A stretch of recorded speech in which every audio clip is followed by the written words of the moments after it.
Dune, 1984 adaptation of the beloved sci-fi novel written by Frank Herbert. The film was directed by David Lynch, and it stars Kyle MacLachlan, Patrick Stewart, and Sting, the musician Sting. Now, Dune the novel is one of the most important and influential science fiction books of all time, and it happens to be one of my favorite literary works as well. It is often said that Dune is for sci-fi what Lord of the Rings was for fantasy. And that's not exactly true though, because while both inspired generations of future works in their genres and are terrific pieces of art on their own, there is a key difference, I think. Lord of the Rings introduced a certain high fantasy canon, certain standard, if you will. Elves, dwarves, orcs, wizards, dragons. If you look at other books, movies, video games, in a lot of them, those elements are directly copied from Tolkien. His books set a certain standards that others followed, often blindly. Dune, while being an important inspiration, somehow avoided being copied all over the place, largely because of how unique it is as a whole. And here, I mean, the world presented, the rules of that world, the focus on political intrigues. It was kind of like Game of Thrones before there was a Game of Thrones. Focus on religion, on philosophy, and finally the aesthetics themselves.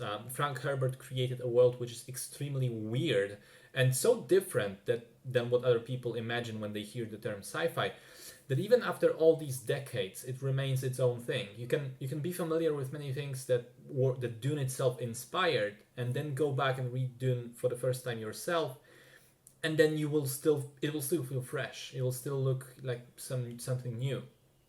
Now, talks about a film adaptation have been going on as far back as the 1970s with Alejandro Jodorowsky and his ultimately failed attempt to get the project off the ground.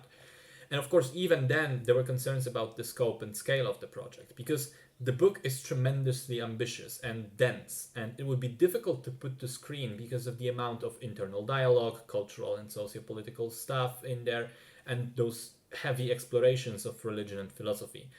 Jodorowsky did not make the film after all, but in the 1980s, David Lynch was contracted to do it instead. Now, that is a pretty unique director as well, so the project was promising right off the bat. But then, right as it began, it was riddled with problems. There were logistical issues on set in Mexico, there were creative differences between Lynch and the producers, there were budget problems. Regarding the creative differences, in fact, this is the only film that Lynch has ever made up until now where he didn't have the final cut. And it's also the only film he refuses to talk about in interviews, and he only calls it his only failure ever. As you may guess by that, the end result was met with poor critical reception and lost money in the box office. And knowing that, I did not have my expectations set very high, but I was curious anyway how did the adaptation go, especially as a new one is on the way, made by Denis Villeneuve. So how does Lynch's version of Dune hold up today? I'm afraid it doesn't. It's a film that crumbles under the weight of its ambitions. As I said, the book is incredibly dense in material, and in the attempt to move it to screen, a lot of the nuance was lost. As I was watching it, I was able to follow the plot quite closely because I know the novel very well. But I believe if you haven't read it, you would be completely and utterly lost. The intricacies of the story, the character relationships, the political structures, the spiritual elements, even though they are simplified for the film and they're all introduced like really quickly and on the surface level, it's still very easy to get lost among the myriad of them. It also doesn't help that the aesthetics of the film are so off the wall crazy. I mean, it is weird, it is properly weird, as Dune should be. But between crazy visuals and multitude of layers to the plot, the viewer will get lost very easily. Also, while some of the aesthetic remains pretty interesting to this day, a lot of it, especially special effects, have aged terribly and nowadays just take you out of the film instead of, improving the immersion. There are also places in which the movie strays from the book completely, and that's never an improvement in this case, unfortunately. Several things were made different for no apparent reason, and as a result, the story is even more confusing. What's most unforgivable, though, is the changed ending, which basically removes the entire message of the original book, changes it to something else, and that's it.